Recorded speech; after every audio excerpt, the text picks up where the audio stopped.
Okay, picture this. You're a federal agent. You're in a hotel lobby, maybe a restaurant, right in the middle of a major American city. Right. But you're not just having dinner. You are, for all intents and purposes, a hostage. Outside, the glass is actually vibrating from the noise. There's this huge crowd screaming, breaking things. You are completely surrounded. A terrifying scene. So your instinct, your training, is to pick up the phone, call 911. Of course. You need local police. But when you dial, nobody comes. Not because the lines are busy, but because dispatch has been ordered not to help you. It sounds like something out of a movie. A dystopian thriller, maybe a war zone where the government's just collapsed. Exactly. But according to the source material we're looking at today, this isn't fiction. This is supposedly the reality in Minneapolis, January 2026. Welcome back to the deep dive. Today, we are wading into some incredibly heavy waters. We've got a stack of documents here, but they're all centered on a transcript from a Tucker Carlson video. The title is Chaos is Spreading Like Cancer. What happens next? And the date is really crucial context here. It's early 2026. The political landscape it describes is, well, it's explosive. And the argument Carlson is making, it goes way beyond just a protest that got out of hand. He's saying this is a deliberate, organized effort to overthrow federal authority. A color revolution. That's the term he uses. We're going to get into what that means. But first, our mission statement for today. Right. We are not here to tell you who's right or wrong. Our goal is to unpack the arguments in this specific source material. We want to understand the logic, the rhetoric, the whole thing. Precisely. We're analyzing the narrative. We're looking at the claims made by Carlson and his guest, Michael Shellenberger, about this total breakdown of order in Minnesota. And as always, the disclaimer. We're impartial analysts. We are looking at the content of these documents, not endorsing the viewpoints. We're just here to help you understand what's being argued. Okay, so let's start with the diagnosis. Carlson opens with this really specific, really ugly medical metaphor. Melanoma. Melanoma. He compares the chaos to skin cancer. Which is a very specific choice. Why not, a heart attack or something else? Because of how it spreads over time, Carlson argues that chaos is a kind of a spiritual force. If you catch it early, like a little spot on your skin, it's manageable. You cut it out, you treat it. Right. But his point is that if you leave it untreated, or worse, if you encourage it, it metastasizes. It goes deep.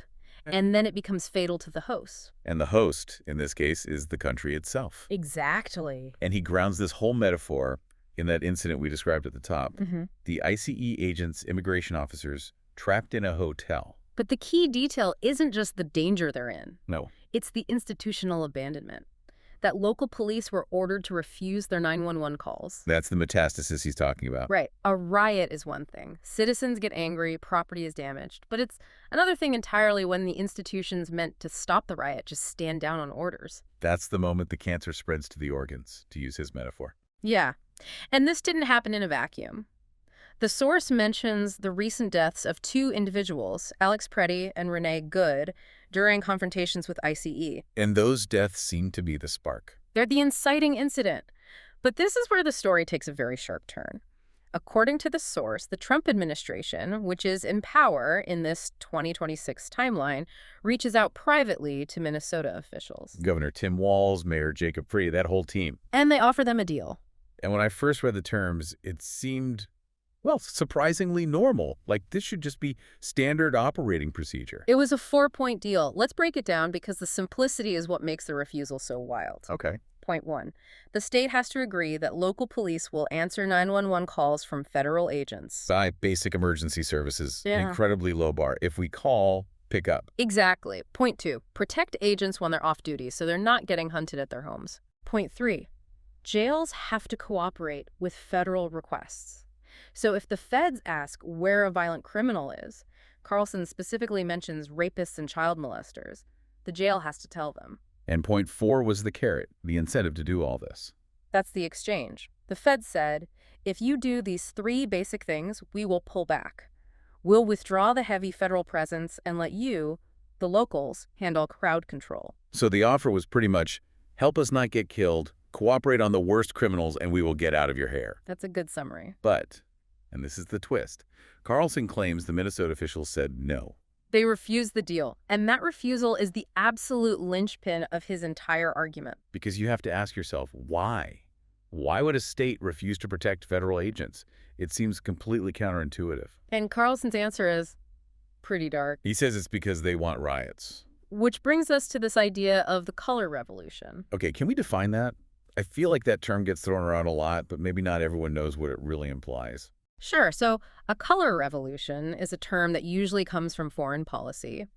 It's used to describe regime changes, in Eastern Europe, the Orange Revolution in Ukraine, the Rose Revolution in Georgia. Right. The key thing is that from the outside, it looks like a popular protest, people in the streets with signs. But the theory is that it's actually an organized, top-down insurrection designed to completely destroy the current system. So by using this term from Minneapolis, Carlson is arguing this isn't just about immigration policy. He's saying it's a coup. Exactly, a coup. He argues two main groups benefit from this. First, the out-of-power politicians. He calls it the Bolshevik model. You have to tear everything down before you can build your new utopia. So chaos is a tool. It's not a bug, it's a feature. And the second group? The federal agencies themselves. Yeah, the ones with guns. His argument is that bureaucracies just want to expand, and a crisis is the perfect excuse to get more power, more budget. It's a cynical take, for sure. But let's look at the specific people Carlson calls out.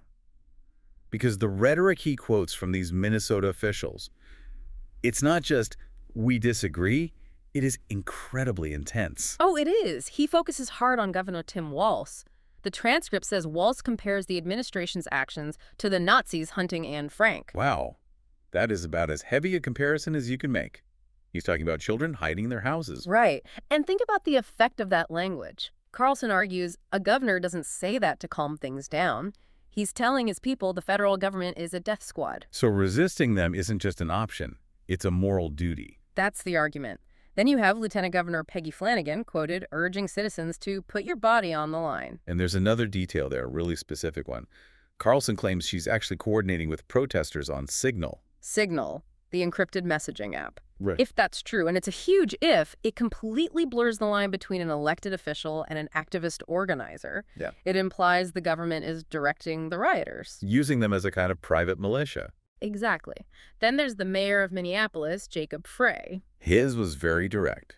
He tells federal law enforcement to, and I'm quoting the transcript, get the feck out of Minneapolis. Yeah, not a lot of ambiguity there. Oh, no. And finally, Keith Ellison, the Attorney General. This part was interesting because it gets into this idea of legal double standards. The FACE Act. Right. The Freedom of Access to Clinic Entrances Act, usually used to protect abortion clinics. Carlson claims protesters disrupted a church service, screaming at people, but Ellison refused to apply similar protections to the church. So the law is selective. That's the argument. The law only applies to your friends, not your enemies. It paints a picture of a total breakdown of the rule of law. It's a terrifying picture. But to understand the mechanics of all this, Carlson brings in Michael Shellenberger. Shellenberger is a fascinating choice. Carlson introduces him as a journalist, but really emphasizes his past as a radical leftist activist. He's there to decode the playbook because he used to use it. And he starts by criticizing the media coverage.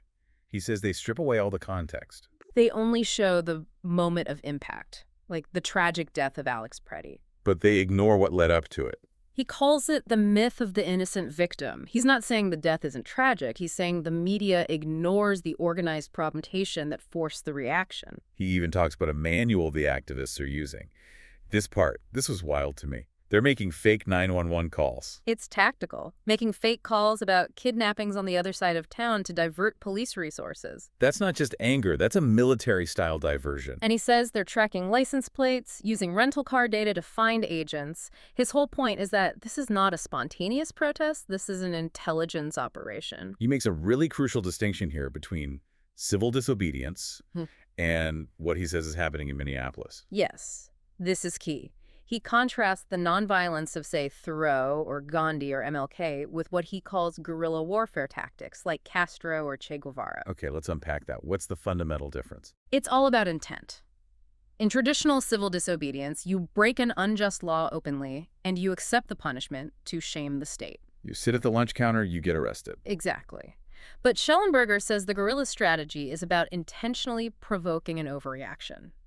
You want the state to use violence against you. You want the footage of the police baton. You want martyrs. He argues that the victims here, Pretty and Good, were used as cannon fodder. that the organizers knew if they pushed hard enough, someone would get hurt. And that injury would radicalize the public more than any speech could. A chilling thought, isn't it? Yeah. That your own people getting hurt is part of the plan. And Shellenberger takes it even further. He calls the movement anti-civilization. Meaning? He argues that in his view, the modern left isn't trying to improve Western structures like borders, police, the idea of a nation. They see those things as inherently evil, as fascist. So tearing them down is a moral good. Which connects to the immigration angle that Carlson really hammers on. He claims 20 million people entered under the previous administration. And he focuses on the lack of data, no biometrics. But there's one claim about the National Guard that is particularly explosive. Right. The recruitment. Carlson claims the National Guard in some states is actively recruiting the children of illegal aliens. And why is that significant to him? Loyalty. He's suggesting the state is building a military force with no loyalty to the traditional idea of America. He's asking, if things get bad, whose side will they be on? The federal governments or the state officials protecting their families? Which leads right into this Civil War rhetoric that's all over this transcript. It does. Both of them suggest the state's monopoly on violence has fractured. When you have private groups running license plates and local mayors telling federal police to get out. Shellenberger says that's the precursor to actual civil conflict. It's a terrifying thought. So you have this diagnosis of melanoma, a theory of a color revolution.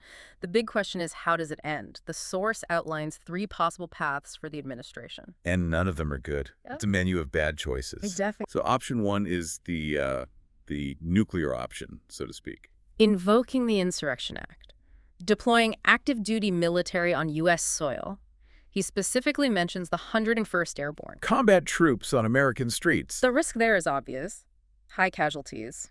It would be a bloodbath and probably turn the country against the administration. So that's the high violence option. What's option 2?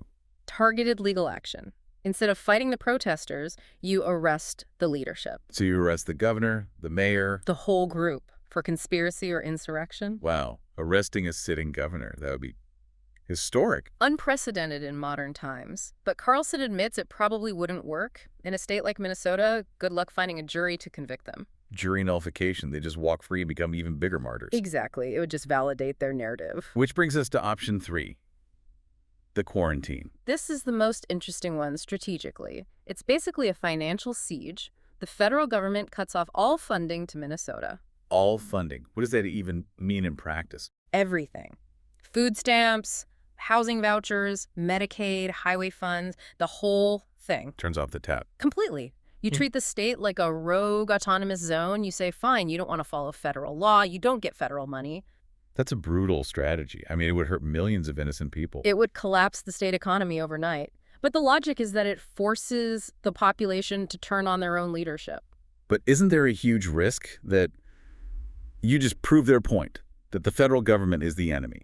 And that leads right to the central dilemma. Shellenberger calls it a trap, a double bind. How so? Well, if the administration backs down, they show weakness. They prove federal law is just a suggestion. Right. But if they escalate with the military or a financial siege, they give the revolutionaries the exact conflict they want. They become the tyrants the governor said they were. It's a lose-lose situation. It's the definition of a political bind. And Shellenberger argues the activists know this.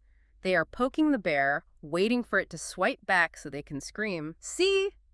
The bear is dangerous." It really paints a picture of 2 completely different realities just colliding. And when the gap between those worldviews gets that wide, dialogue just stops. The phone lines are cut. The police don't answer.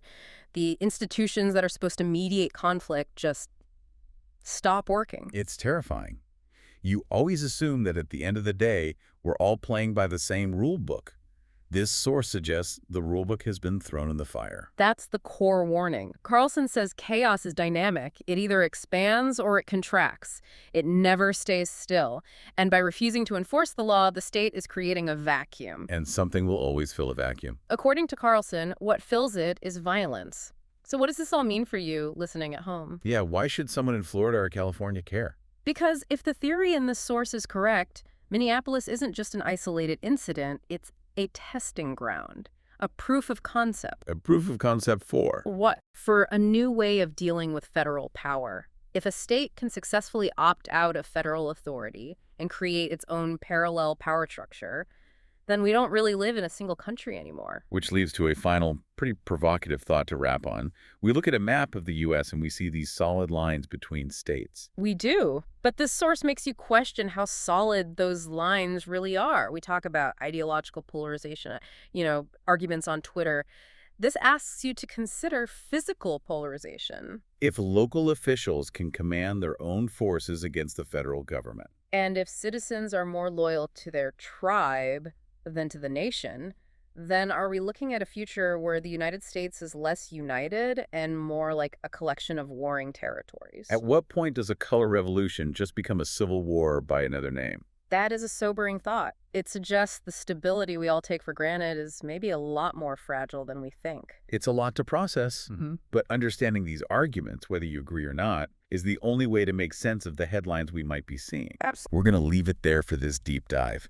Thanks for listening, and we will catch you on the next one. Stay curious.